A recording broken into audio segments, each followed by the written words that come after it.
সবাই মিলে বিএনপির পাশে থেকে বিএনপিকে আরো জনপ্রিয় করবেন অবশ্যই ইনশাআল্লাহ। কিন্তু আমিও একটু দুঃখিত বিএনপিকে এখানে থানার পক্ষে আমি কিন্তু নাই, এটা বিএনপির কোনো ইয়া নাই, সংযুক্ত নাই এখানে, এটা কিন্তু সুন্দর হয়নি, ঠিক আছে। এই যে আপনি সত্যটা বলছেন, না এটা আমাদের ছেলের সাথে ফাঁসের দোকানের সাথে বাড়াবাড়ি হয়েছে, আমিও এদের সাথে গেছি। তাহলে একটা চক্রান্ত তো চলছে এখানে বিএনপির বিরুদ্ধে। না বিএনপি এখানে দলের আনার কোনো দরকার না ভুয়া নিউজটা করে আমাদের সম্মান নিয়ে তো টানাটানি করছে। অবশ্যই সম্মান নিয়ে এই জন্য আপনার চিন্তাধারা কি? না আমার চিন্তাধারা এটা কিন্তু ভালো নয়, মোটেও ভালো হয় এটা না। আপনি প্রতিবাদ করেন? অবশ্যই প্রতিবাদ, অন্যায়ের প্রতিবাদ করেন? অবশ্যই। মিথ্যা নিউজের প্রতিবাদ করেন? অবশ্যই অবশ্যই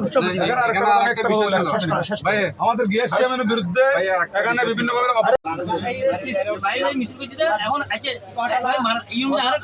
একটা ডিসিপ্লিন প্রয়োজন আছে। আমি আপনাকে বলি, আপনার অনবদনের কর্মচারী অনলগঠে আইসের আমার দল বললই অনরা ব্যবসায়িক প্রতিবাদ করতে ঠিক আছে না? তোমার সেলম্যান কল পাই নদুরি বেলি কিন্তু নিউজ পাশাপাশি দোকানদার আসি না কথা নিউজ চ্যানেল 24 মধ্যে ভিডিও ফুটেজ পাঠাই দেয় বিএনপির বিরুদ্ধে নিউজ করি বেলায় কিবা হলো পাঠাই দেয়।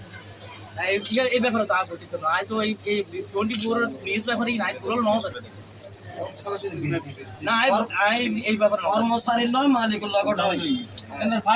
কর্মচারী মালিকুরে কি মালিকে কর্মচারী শাসন করছে, কর্মচারী মালিকুর কি দেয়া দিকে দিচ্ছে, মালিকে একটু শাসন করছে হালকা তামাশ করছে। যাই হোক আমাদের সংসদ ভালো সূত্রপাত কিন্তু এখন যে বিএনপির বিরুদ্ধে নিউজ করাইবে নাই এই ষড়যন্ত্র ফলো করে অনর ভাটাই না নিয়ে যাবে না আরো তো 24 চ্যানেলের ব্যাপারে কোনো আরো বইতুল পারে এটা তো প্রফেসর মইনুল সাহেব আর শিমুল সাহেব আবু সাইদ ভাই তন্দা মোজাম্মেল রাশেদ ভাই আর বেকর মির্জাপুর আর বিএনপি নেতা একদম ব্যবসায়ী আর আসি দুঃখজনক ঘটনা নিয়ে কর্মচারী তো মালিকে হচ্ছে ভাইজি রোড অবরোধ হয়ে যাক প্রতিবাদ করি সমস্যার মার্কেট নিরাপত্তা লাগবে পারে কর্মচারী যদি পেশাদার কর্মচারী তো একদম না যেত ইভেন হয়তো কিছু তাকে তারা যাই হোক কেন বুঝের বালা করার দায়িত্ব মালিকের।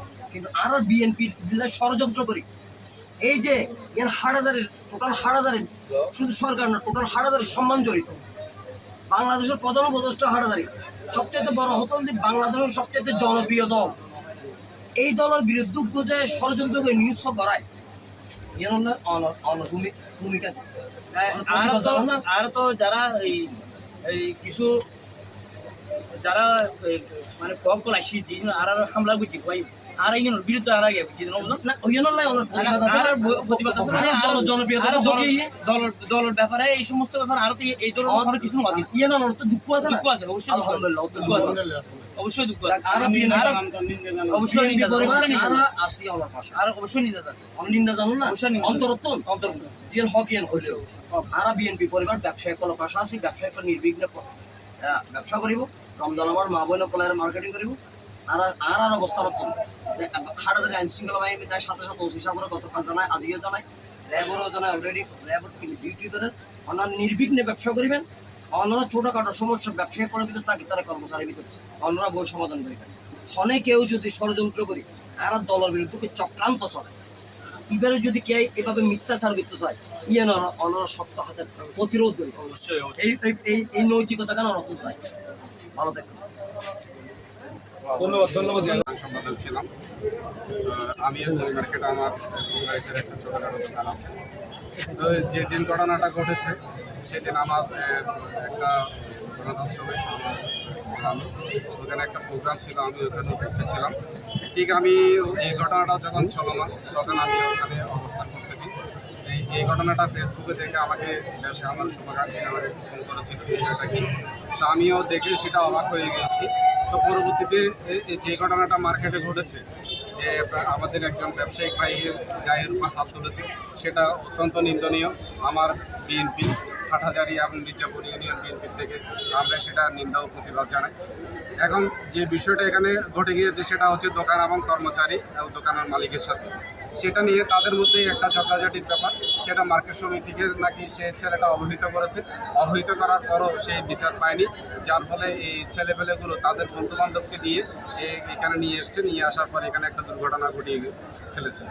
এখন সেই বিষয়টা হচ্ছে এই যে একটা পরিকল্পিত একটা পরিকল্পনা ছিল, যেটা আমি আপনাদেরকে অনুরোধ করবো এবং প্রশাসনকে অনুরোধ করবো, এটা মার্কেটে মাইকিং করে এই ছোটোখাটো একটা বিষয়টাকে মার্কেটে মাইকিং করে এখান থেকে মার্কেট থেকে সবাইকে উদ্বুদ্ধ করে এই আতঙ্ক সৃষ্টি করে সেটা রাস্তায় গিয়ে এখানে টায়ার জ্বালানো হয়েছে, রাস্তায় গাড়ি ব্লক করে দেওয়া হয়েছে।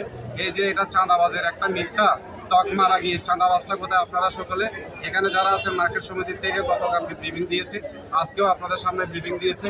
সেই দোকান, যে দোকানে সমস্যাটা হয়েছে সেই দোকানও আপনাদেরকে ব্রিফিং দিয়েছে। বাট এখানে চাঁদাবাজটা কোথায় হয়েছে? এরা এসছে মার্কেটের যে যার শাহজাহান, যিনি আপনাদেরকে বলেছে যে তাদের বেতন তাদেরকে দ্বিগুণ দিতে হবে, সেটা তারা বলেছে। তাহলে এখানে চাঁদাবাজের কি বিষয় ছিল সেটা হয়তো মার্কেট সমিতি জানে বা ওনারা জানে, আমরা দেখি নাই। কিন্তু তারা পরবর্তীতে স্বীকার করতেছে সেখানে কোনো চাঁদাবাজের ঘটনাটা ঘটে নাই। তাহলে চাঁদাবাজের ঘটনাটা না ঘটলে এত প্রায় 2-2.5 ঘন্টা সারা র্যাব, সেনাবাহিনী, পুলিশ, ডিএনও সহ এখানে আসে নাই, আপনাদের মিডিয়া জগতেও আসে নাই, কেউ বাকি নেই। পরবর্তীতে দেখা গেল এখানে যে একটা ভিডিও ফুটেজ ছিল, সেই ভিডিও ফুটেজটা আপনার কি করে সরবরাহ করা হলো সেটা তো কার কাছে সংরক্ষিত থাকে, হার্ড ডিস্কটা কোথায় থাকে, হার্ড ডিস্কটা কোথায় থাকে সেটা আপনারা সকলে জানেন। এটা একটা পরিকল্পিত একটা পরিকল্পনা ছিল বিএনপির গায়ের উপর এই তকমাটা লাগানোর জন্য। আমরা এখানে সেটা বিএনপির পক্ষ থেকে ব্যারিস্টার মির হেলাল ভাই আমাদেরকে এই জিনিসটা তদারকি করার জন্য আজকে ডিএস ভাইকে পাঠিয়েছেন। ডিএস ভাইয়ের সাথে অনেক নেতৃবৃন্দরা আসছে, উত্তর জেলা এবং বিএনপি থানা, বিএনপির সকল নেতৃবৃন্দরা এখানে আসছেন। আপনাদের সাথে নিয়ে যে বিষয়টা ছিল সেই বিষয়টা আপনারা সচিত্র প্রতিবেদন স্বরূপ আপনারা পেয়েছেন।